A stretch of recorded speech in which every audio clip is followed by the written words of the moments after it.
जोश जोश में आकर के बांग्लादेश की यूनुस सरकार ने ये फैसला तो कर लिया कि अब ये नेपाल से बिजली इंपोर्ट कराने वाले हैं, लेकिन इसी बीच इतने सालों से भारत की तरफ से बांग्लादेश को बिजली एक्सपोर्ट करने वाली कंपनी अडानी ग्रुप ने आज एक ऐसा फैसला किया है जो भविष्य में बांग्लादेश के लिए नई चिंता बनने वाली है। इस नए फैसले में ये तक कहा गया है कि अब भारत की तरफ से बांग्लादेश को बिजली एक्सपोर्ट की जाएगी भी या नहीं, इसकी कोई गारंटी नहीं ली जा सकती। आपको बता दें, अब से 2 दिनों पहले खबर सामने निकल के आती है कि बांग्लादेश ने नेपाल के साथ में एक इम्पोर्टेंट कॉन्ट्रैक्ट साइन किया है। इसमें बांग्लादेश की एनर्जी डिमांड को पूरा करने के लिए जो इनके देश के अंदर बिजली संकट है, इसको पूरा करने में नेपाल इनकी मदद करेगा और ये डायरेक्टली नेपाल से बिजली इंपोर्ट कराने वाले हैं। इस नए कॉन्ट्रैक्ट में कहा गया कि बांग्लादेश नेपाल से करीब 40 मेगावाट की बिजली इंपोर्ट करेगा और इस समझौते में भारत को भी शामिल किया जा रहा है। असल में जिस लाइन के माध्यम से ये इलेक्ट्रिसिटी बांग्लादेश पहुंचने वाली है, इसका काफी बड़ा हिस्सा भारत में भी मौजूद है और इसीलिए इसमें 3 मेन पार्टनर हैं, नेपाल, भारत और बांग्लादेश। वहीं बांग्लादेश को नेपाल से मिलने वाली 40 मेगावाट की बिजली सिर्फ एक प्लांट से नहीं आएगी, बल्कि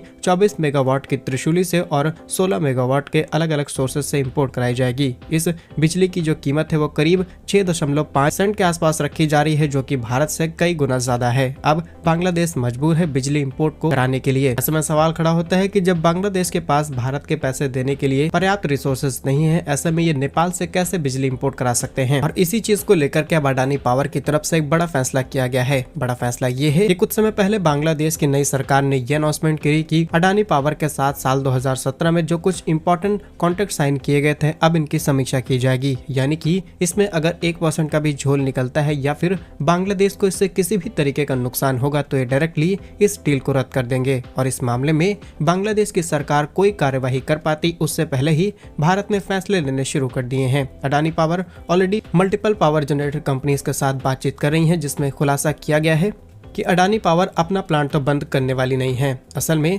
अडानी पावर जिस झारखंड के गोंडा पावर प्लांट से अडानी ग्रुप करीब 1600 मेगावाट की इलेक्ट्रिसिटी एक्सपोर्ट कर रही थी, इस प्लांट को तो बंद नहीं किया जा सकता। अब क्यों ना इस बिजली का इस्तेमाल भारत में किया जाए। असल में इस प्लांट को इसीलिए बनाया गया था ताकि सीधे सीधे बांग्लादेश को इलेक्ट्रिसिटी एक्सपोर्ट की जाए। इसका मकसद यही था कि सिर्फ इससे बांग्लादेश की ही डिमांड को पूरा किया जाएगा और भविष्य में कभी भारत को जरूरत हुई तो ही इसका इस्तेमाल होगा। लेकिन अब कई दिक्कतें भी सामने आ रही हैं। असल में आसपास कोई ऐसी इंडियन ग्रिड कनेक्टिविटी नहीं है जिससे इस इलेक्ट्रिसिटी को डायरेक्टली भारत के ग्रिड में एक्सपोर्ट कर दिया जाए।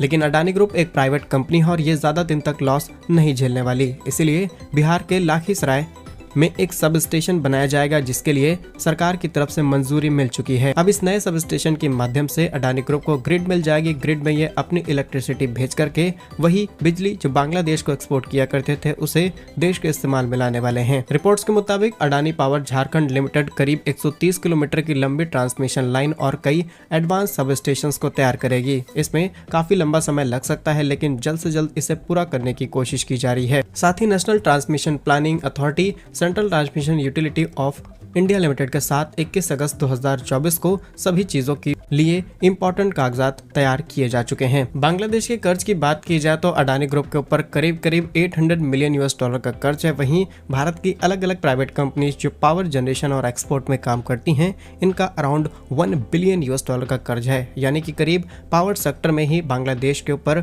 भारत का $1.8 बिलियन का कर्ज है और अगर टोटल भारत का कर्ज निकाला जाए तो ये आंकड़े सुनकर के आप हैरान हो जाएंगे। साल 2010 से लेकर के भारत ने अब तक बांग्लादेश को करीब $7.36 अरब का कर्ज दे रखा है। इसमें से बांग्लादेश ने अप्रैल 2022 तक 1.37 बिलियन $1 का इस्तेमाल किया, जिसकी टोटल वैल्यूएशन का सिर्फ 23% होता है। इस कर्ज का इस्तेमाल करते हुए बांग्लादेश ने पावर, एनर्जी, रेलवेज और डेवलपमेंट में इसका इस्तेमाल किया। लेकिन भारत की तरफ से ऑफर किए गए इस कर्ज का इस्तेमाल बांग्लादेश ऐसे नहीं इस्तेमाल करना चाह रहा था और वह इमरजेंसी के सिचुएशन में भारत के इस पैसे का इस्तेमाल करना चाहते थे। और इसीलिए जब शेख हसीना चीन यात्रा पर जाती हैं तो ये चीन से करीब $20 अरब के कर्ज की डिमांड करती हैं। चीन इन्हें $3 से $4 अरब में निपटा देता है और इसीलिए ये अपनी 3 दिन की यात्रा से पहले ही चीन से वापस आ जाती हैं और उसके कुछ दिनों बाद ही बांग्लादेश के अंदर तख्ता पलट हुआ और सारी घटनाएं हम सबके सामने हैं। वैसे तो भारत ने बांग्लादेश के लिए जो कर्ज अलॉट किया है इसमें से